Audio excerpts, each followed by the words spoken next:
Kembali lagi di pengen rekaman, pengen stop impor. Ya, pada kesempatan kali ini kita akan membawakan tentang pertanian ya. Betul.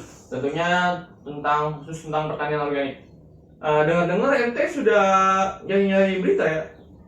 Berita yang sangat terpercaya, teraktual, dan lugas.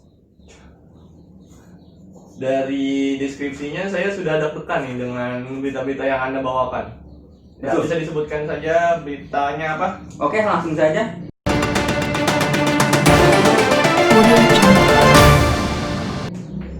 Kali ini saya membawakan berita dari Tempo.co. Judulnya adalah pertanian organik tidak sepenuhnya ramah lingkungan.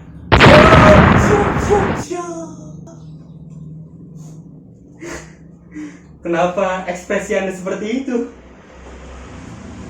Iya benar, emang ini tentang pertanian organik. Tapi beritanya ya nggak gitu juga dong. Memang sudah jelas kok kalau pertanian organik itu tidak ramah lingkungan. Kalau misalkan ente bawain berita ini, ente tenang. Saya yang deg-degan bisa mengulang tahun depan. Anda mengulang tahun depan ya bersama saya. Oke, langsung saja. Pertanian organik digadang-gadang sebagai produk yang lebih sehat dan berkelanjutan. Benar. Karena menggunakan lebih sedikit pestisida, pupuk, dan herbisida. Benar. Ya. Tetapi, ada tetapinya. Pertanian organik menghasilkan emisi karbon yang lebih banyak.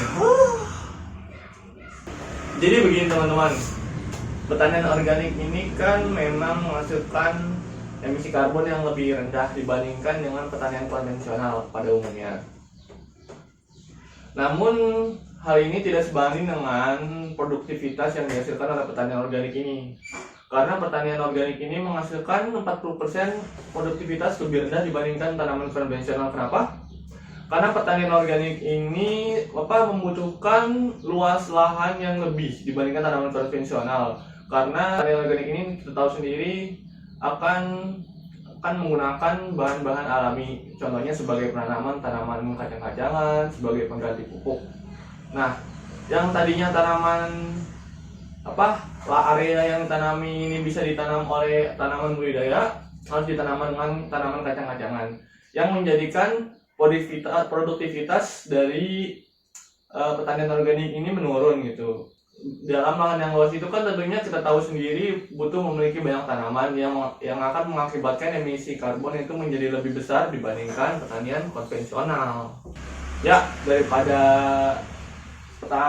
beritanya sangat wadidaw, lebih baik kita lanjut ke sesi Q&A. Ya. Oke, kemarin ada yang bertanya nih, Ya. DM ke akun Majelis Pertanian Indonesia. Ya, bisa dibacakan pertanyaannya apa? Pertama dari @_dokung. Waduh. Pertanyaannya adalah, Bang, gimana sih cara menaikkan kadar bahan organik dalam tanah? Nah, pertanyaannya bagus nih. Bagaimana cara menaikkan kadar bahan organik dalam tanah? Sebenarnya cara menaikkan kadar bahan organik dalam tanah itu bisa menggunakan pupuk alami.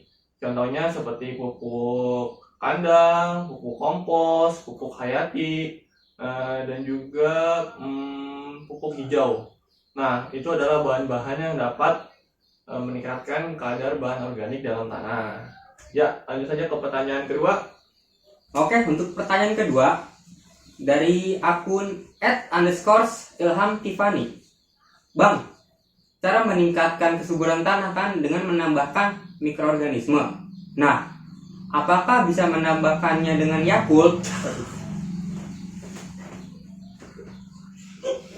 Jadi gini ya Mas, tadi dari siapa itu pertanyaannya? @_ilhamtiffany. Nah, untuk Mas @ilham_tiffany, jadi gini ya Mas, emang benar cara meningkatkan kesuburan tanah itu dengan menggunakan mikroorganisme. Tapi tidak menggunakan Yakult juga dong. Kan bisa dengan cara penggunaan dengan pupuk hayati yang di dalamnya terdapat mikoriza atau rhizobium. Nah, bisa menggunakan cara itu. Ya, lanjut saja ke pertanyaan ketiga dan terakhir. Daripada pertanyaan tambah, wadidaw! Oke, untuk pertanyaan terakhir, susah gak sih mengembalikan kesuburan tanah? Jangan-jangan sama aja nih, kayak mengembalikan perasaan si doi yang udah hilang. Jadi pertanyaan dari siapa itu? Ilham Jikrila. Waduh, namanya sama-sama Ilham, tapi kayak gini pertanyaannya. Ya langsung saja dijawab. Ya, gini ya mas, kan ini membahas tentang pertanian. Kalau anda mau curhat, mending curhat ke mama dede dong. Tapi saya coba jelaskan dulu ya. Tadi apa pertanyaan saya lupa kan? Pertanyaannya, susah gak sih mengembalikan kesuburan tanah? Itu. Oh, pertanyaannya itu. Cara-caranya bisa dibilang mudah kok. Ada pertama dengan cara pengolahan tanah. Terus yang kedua dengan menggunakan pupuk.